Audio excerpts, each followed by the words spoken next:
Certains ont le pouvoir de nous faire grave peur. Devant d'autres, on se dit plutôt « Hein ? Quoi ?»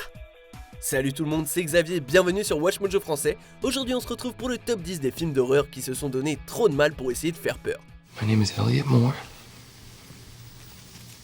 Just going to talk in a very positive manner, giving off good vibes.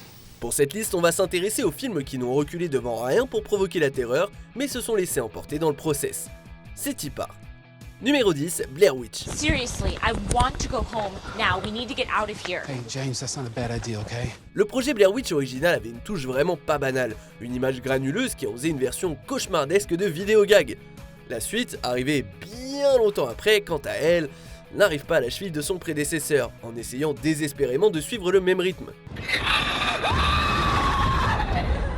James, le frère de Heather qui était dans le premier film, se rend dans la même forêt où s'était rendu sa frangine au destin tragique, et le résultat c'est un enchaînement de jumpscares et pas grand chose de nouveau.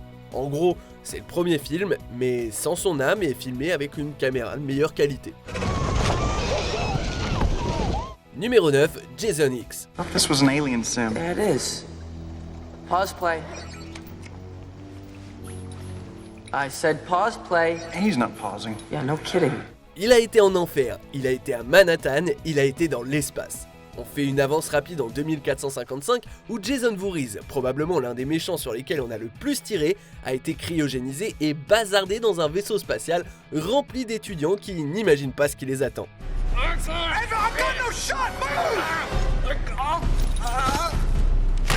Le concept en soi n'est déjà pas assez naze, le film en lui-même est super prévisible, se repose trop sur les effets spéciaux et bien que ce soit le 10e de la franchise, il n'y a rien d'innovant ou de percutant à part un masque de hockey mis à jour. Le tout a l'air de se donner trop de mal et en même temps d'être assez paresseux. You guys might want to run. Numéro 8, Shark Attack 3, Mégalodon. Pour ceux d'entre vous qui ne sont pas à la page en ce qui concerne la franchise de films qui ne passe pas par le ciné Shark Attack, c'est un massacre en 3 volets bourré d'effets spéciaux complètement nawak et de dialogues ahurissants, dont une célèbre improvisation de John Barrowman, qui a joué dans Doctor Who quand même. Tout au long du film, la taille du requin change constamment et il réussit à manger à la fois un yacht entier plein de passagers et un homme sur un jet ski avec la même aisance. On peut débattre sur le fait que le film est dans la catégorie des si nuls qu'ils en deviennent bons, mais à cause de l'impressionnant carnage et de son concept global très chelou, je dirais qu'il se donne trop de mal pour être flippant. Numéro 7, Don't Be Afraid of the Dark.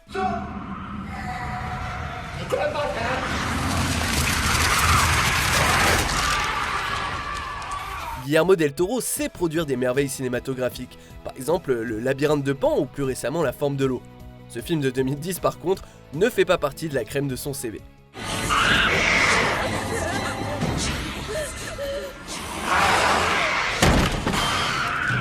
Remake d'un téléfilm des années 70, il se donne beaucoup de mal pour exploiter des clichés du genre.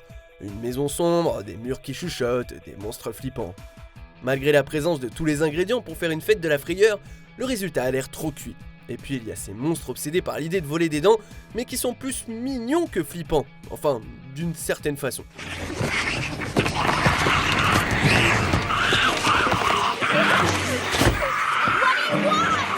Numéro 6, Cabin Fever. What are you doing out here? Same thing you guys are. Enjoying nature. En se basant sur un film sorti 14 ans plus tôt, Travis Zarivny nous a offert ce remake que personne n'avait demandé. Le film original d'Eli Roth est un vrai festival du gore qui rend hommage à de nombreuses conventions de l'horreur, donc une réinvention d'un film qui est déjà en soi un pastiche, ça ne semble pas nécessaire quoi.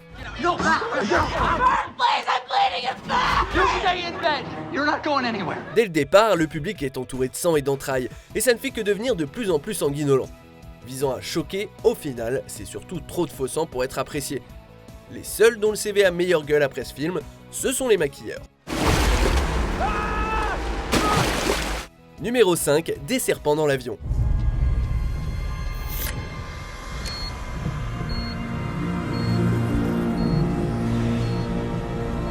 C'est l'un des exemples où tout le film est résumé dans le titre. Ce film sur des reptiles rampants et aéroportés cherche à jouer sur nos peurs, mais en fait, c'est une orgie de serpents qui tue un peu l'effet phobie. A noter quand même l'une des meilleures répliques de l'histoire du cinéma. Enough is enough! I have had it with these mother... snakes on this motherfucking plane. Samuel L. Jackson ne peut pas sauver le film à lui tout seul. Tout est trop exagéré et même si on peut y voir de l'ironie, le prémisse ridicule et son acteur principal de classe mondiale montrent qu'il y avait sans doute de grandes ambitions avec cette œuvre. Des ambitions jamais vraiment accomplies.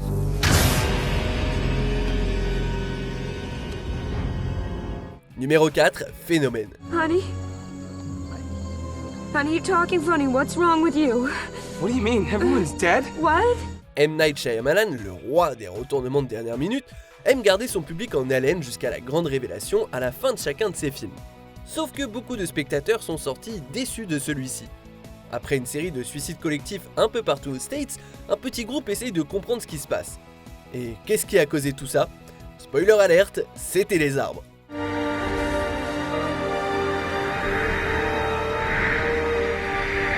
Comme si c'était déjà pas assez énervant, le film entier a l'air trop sûr de lui-même. Le jeu d'acteur est rigide et pas convaincant pour un sou, malgré un casting de qualité. You all are gonna leave right now! Ma'am, you don't understand. There's something happening in a few states. In this region, it's not safe. Leave now! Numéro 3, Gallows. Cassidy, what the hell are you doing? Après une série de films d'horreur en fan footage qui ont relativement bien marché, cette œuvre pas du tout mémorable de 2015 n'a pas réussi à égaler ses petits camarades comme Paranormal Activity ou Cloverfield. En essayant d'être effrayant dans tous les compartiments, ça transpire les clichés, en plus d'avoir un ton de film pour ados, et enfin un final trop brouillon et trop vu. Is there some kind of trick to this door, Pfeiffer? No, there's not a trick. Why isn't it opening? I don't know. Ryan, what'd you do? He doesn't have certs either. I'm not serious. Right, he doesn't have it. Guys, we shouldn't be in this situation. I'm fine out of the door. What happened to this door? I have no idea. Ça touche vraiment le fond de ce genre de film, de la caméra à la main qui bouge beaucoup trop à l'incroyable façon dont tout est prévisible. Numéro 2, Troll 2. Oh my god, what is this?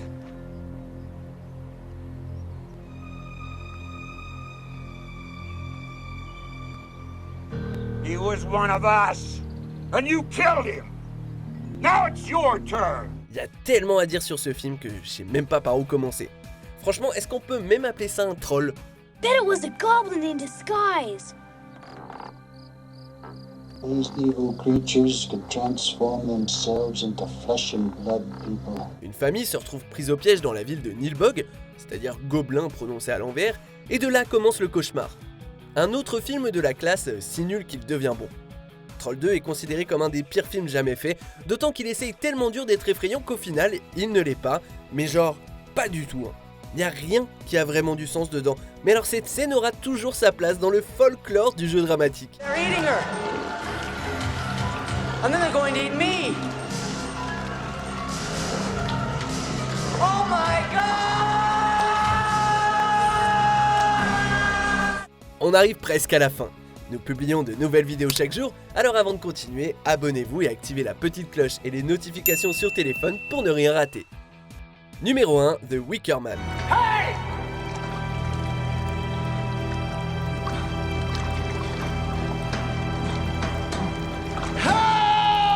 Ici, il ne s'agit pas du classique des années 70 avec Christopher Lee à l'affiche, mais du remake du milieu des années 2000 avec le roi de la bizarrerie au casting, Monsieur Nicolas Cage. Neil Labute a transformé quelque chose de frissonnant et terrifiant en une comédie involontaire, surtout à cause du jeu d'acteur plus exagéré qu'une interview de Nabila. Faut dire que l'acteur principal passe son temps à beugler, comme dans cette scène dont je ne peux pas ne pas parler. Oh, no, not the beast! Not the beast! Ah! Oh, my eyes! My eyes! Ah! De manière amusante, quiconque voit ce film a l'impression de se faire piquer par un dard et surtout de s'être fait voler de l'argent durement gagné. Même Cage dans un costume d'ours ne peut pas sauver cette farce misogyne. What is it? What's wrong, sister? Faut rendre à Nicolas Cage ce qui appartient à Nicolas Cage, cette performance lui vient sûrement du fond des tripes. Qu'est-ce que vous en pensez? Dites-le nous en commentaire et checkez cette autre super vidéo de Watch Mojo français.